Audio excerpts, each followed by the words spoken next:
नमस्कार, हमारी खास पेशकश शख्सियत में आपका स्वागत है और मैं हूं आपके साथ अनन्या चतुर्वेदी। बात हम करते हैं हर शख्सियत के कार्यक्रम में एक ऐसी शख्सियत से जो उनकी अपने जीवन में कई सारे अनुभव लेके बैठे होते हैं और साथ ही उनके अनुभवों से न सिर्फ हम बल्कि आप भी बहुत कुछ सीखते हैं। तो आज हमारे साथ स्टूडियो में मौजूद हैं डॉक्टर मेधावी चौरे, जो कि एक साइकोलॉजिस्ट है, साथ ही उनका बहुत सारे प्रोफेशन भी हैं। तो मैम, आपके प्रोफेशन के बारे में आप खुद से बताएं, ज्यादा बेटर रहेगा।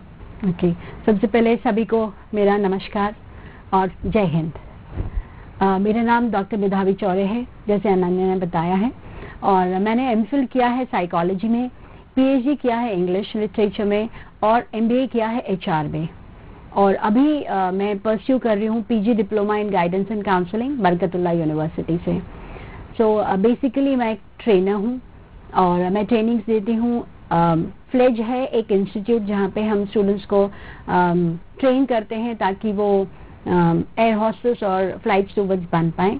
हम उनकी ग्रूमिंग करते हैं, हम उनकी कम्युनिकेशन स्किल्स में उनको हेल्प करते हैं ताकि फिटनेस आ जाए और वो प्रिपेयर हो जाएं एयरक्राफ्ट ज्वाइन करने के लिए, एविएशन ज्वाइन करने के लिए। फिर मैं आईएचएम के साथ एसोसिएटेड हूँ, I am a visiting faculty. वहाँ पे मैं कम्युनिकेशन स्किल्स की क्लासेस लेती हूँ और वहाँ पे भी हम लोग ट्रेन करते हैं स्टूडेंट्स को ताकि वो हॉस्पिटैलिटी से होटल्स ज्वाइन कर पाएँ। एंड मैं एसोसिएटेड हूँ एमपी टूरिज्म के कॉलेज से भी, एमपी IHTTS सेम है वो प्रोसीजर। वहाँ पे मैं ऑर्गेनाइजेशनल बिहेवियर भी लेती हूँ स्टूडेंट्स का, end of course English and communication skills. Okay ma'am, तो इतनी सारी चीजें, अगर मैम यहाँ पे आपकी पढ़ाई से शुरुआत की जाए तो आपकी पढ़ाई कैसे हुई, कहाँ से हुई, किस तरीके से बचपन बीता? मेरे फादर ट्रांसफरेबल जॉब में थे, मिस्टर HL जोशी। तो हमारा हर 2 या 3 साल में ट्रांसफर होता था। तो हर स्टेट के और सेंट्रल सर्विस में थे, तो नेचुरली बहुत सारे स्टेट्स हमने घूम घूम के पढ़ाई कंप्लीट की। और उसके बाद लास्ट स्टडीज मेरी हुई सेंट जोसेफ्स कॉन्वेंट पटना से, जहाँ पे मैंने अपना 9th और 10th ICSE किया। एंड फिर मैंने विमेंस कॉलेज ज्वाइन किया इंटरमीडिएट के लिए, जहाँ पर मैंने अपना 1 साल बिताया विमेंस कॉलेज का। और ऐसा कहा जाता है कि अगर आप हिंदुस्तान में घूमकर देखें तो इतना सुंदर कॉलेज कहीं नहीं मिलेगा आपको। तो मैं फॉर्चुनेट थी कि मैंने इतने सारे स्कूल्स और कॉलेजेस देखे। मैम, इतनी सारी जगह घूमने से मैं यही बात बोलती हूँ हमेशा कि जब आप बहुत सारी चीजें देख लेते हो तो आपके पास एक एक्सपीरियंस होता है, आपके पास कंपेयर करने के लिए कोई ऑप्शन भी होता है। तो इतनी अलग अलग जगह जाने से, इतनी अलग अलग जगह पढ़ने से क्या आपको डिफरेंस लगा चीजों में, और कैसे अलग अलग जगहों से कुछ सीखा आपने? देखिए, अलग अलग जाने जगह जब आपकी फादर की पोस्टिंग होती है तो क्या होता है कि आपको अडाप्ट करने में बहुत इजी हो जाता है। आप बहुत जल्दी जल्दी एडजस्ट करते हैं, खान पान के साथ एडजस्टमेंट करते हैं, मौसम के साथ एडजस्टमेंट करते हैं, लोगों के साथ एडजस्ट करते हैं। तो देखिए, एडजस्टमेंट और अडेप्टेबिलिटी बहुत जल्दी आती है। और अलग अलग सभी जिन प्रांतों में हम घूमे, तो ट्रस्ट मी, सभी प्रांतों की अपनी अलग विशेषताएं हैं। और कई बार मैं ऐसे बोलती हूँ कि मैं I am a Bihari at heart. तो बिहार बहुत ही पसंद आया हमें, और बिहार की तहजीब और बिहार का खाना, लिट्टी चोखा, और बिहार के लोग और बोलने का तरीका हैज ऑलवेज मतलब मेरे जहन में एक अमिट छाप छोड़ी है बिहार ने। ओके मैम, यहाँ पे अगर देखिए तो आपकी हॉबीज के बारे में क्या कुछ है, मतलब क्या कुछ आपकी हॉबीज है, कैसी आपकी हॉबीज रही हैं अभी तक की? साथ ही वक्त के साथ होता है कि लोग बात कई सारी चीजें अडैप्ट कर लेते हैं, तो वक्त के साथ आपकी हॉबीज क्या चेंज हुई है ऐसी? हॉबीज पढ़ने का बहुत शौक है मुझे, शुरू से लिखने का शौक है। मैं पोएम्स लिखती हूँ, मेरी एक बुक ऑफ पोएम्स पब्लिश हुई है, इट इज़ अनस्पोकन साइलेंसेस।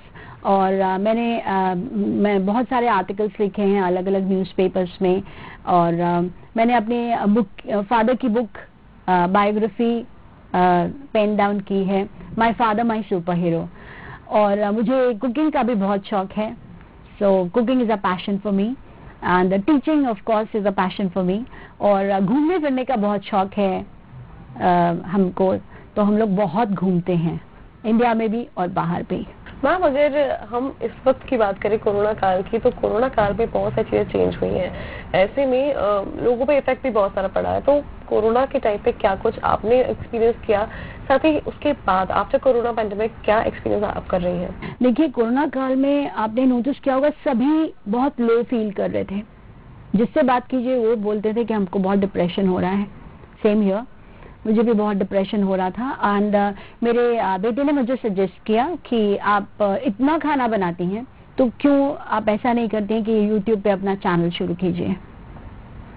बहुत मोटिवेट किया उसने, तो उसके मोटिवेशन पे मैंने ये फूड चैनल स्टार्ट किया, डॉक्टर मेधावीज किचन, जिसमें मैं ट्राई करती हूँ कि ज्यादा ट्रेडिशनल चीजें बनाकर बताऊं, जो कि मतलब नेचुरली थोड़ा ज्यादा टाइम लगता है जिनको बनाने में, और जो हम भूल रहे हैं या भूल चुके हैं।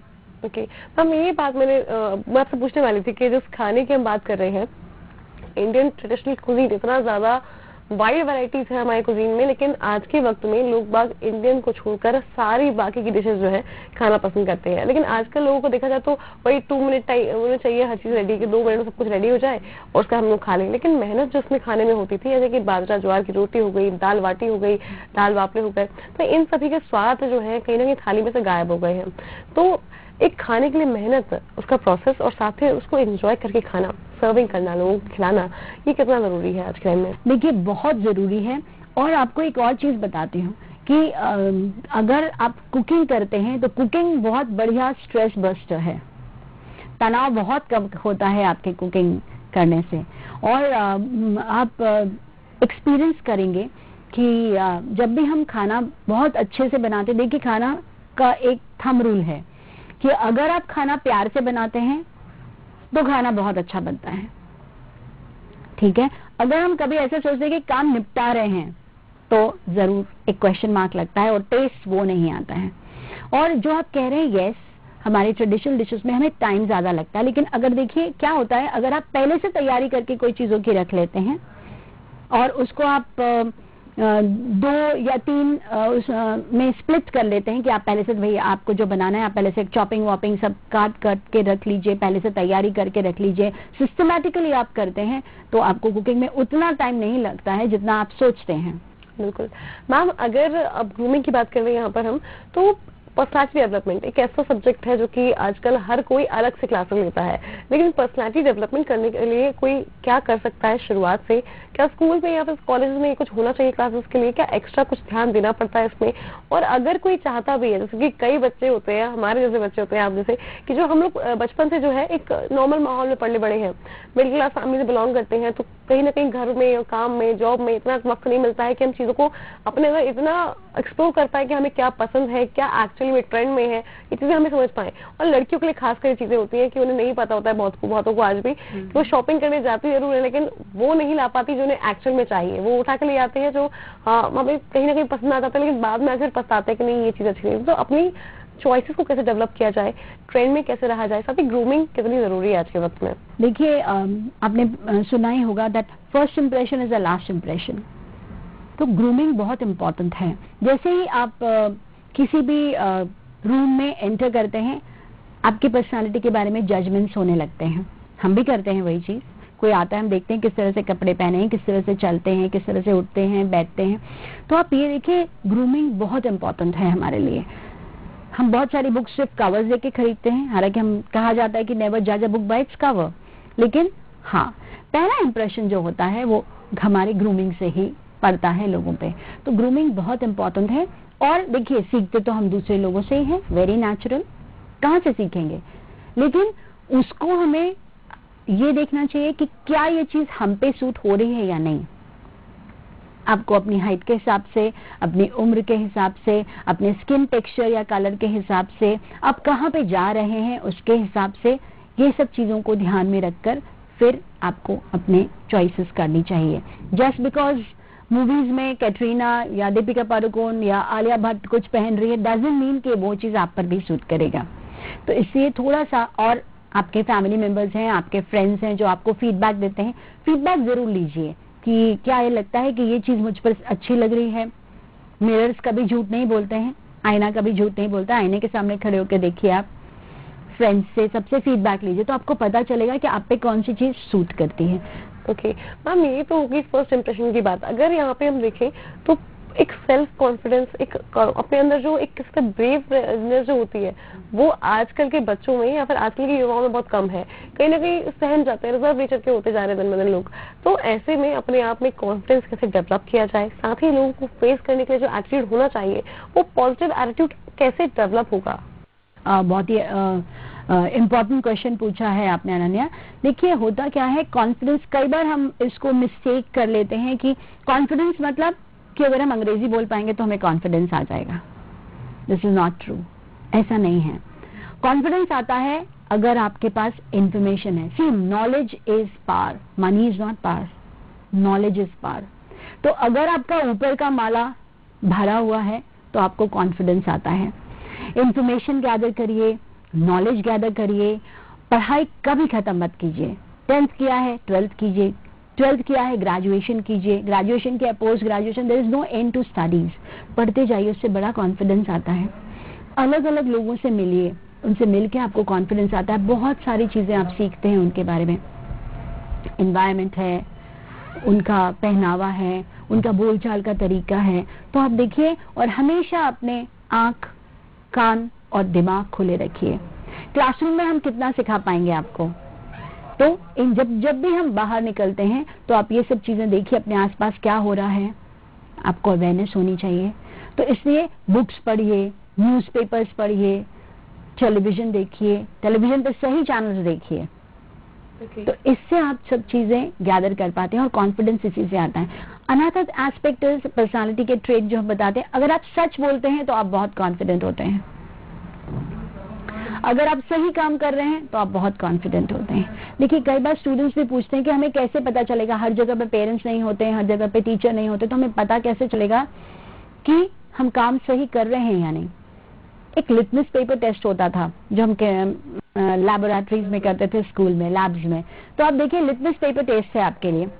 अभी अगर आपको जहां पर होना है, अगर अभी आप वहां पर हैं तो आप सही जगह पर हैं, और अगर आपको जहां पे नहीं होना है तो आप उसके अलावा पढ़ाई के टाइम पे अगर आप स्कूल या कॉलेज में नहीं है तो आप गलत जगह पे हैं, राइट। फिर दूसरी चीज, हम वहां पर तो हैं जहां पे हमें होना चाहिए, लेकिन वो नहीं कर रहे हैं जो करना चाहिए।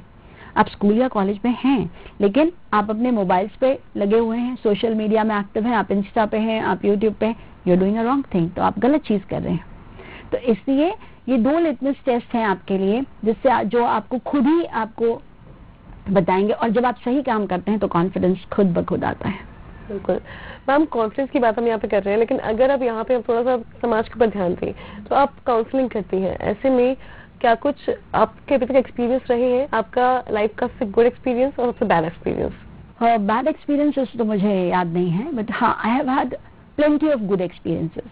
बहुत देखिए सोसाइटी क्या है, बेसिकली जब हम समाज की बात करते हैं तो हम ही समाज हैं, हम भी उसका पार्ट हैं। तो नेचुरली अच्छे एक्सपीरियंसेस रहे हैं काउंसलिंग में, और बहुत सारे बच्चे बहुत सारे प्रॉब्लम्स लेके आते हैं या लोग प्रॉब्लम्स लेके आते हैं, तो उनको यही देखिए, हम उनको ये नहीं बताते हैं कि ये सॉल्यूशंस हैं, हम उनको बताते हैं कि देखिए आपको नहीं, सबको ही ऐसे प्रॉब्लम्स होते हैं, और प्रॉब्लम्स हैं मतलब चैलेंजेस हैं, ताला है मतलब चाबी है।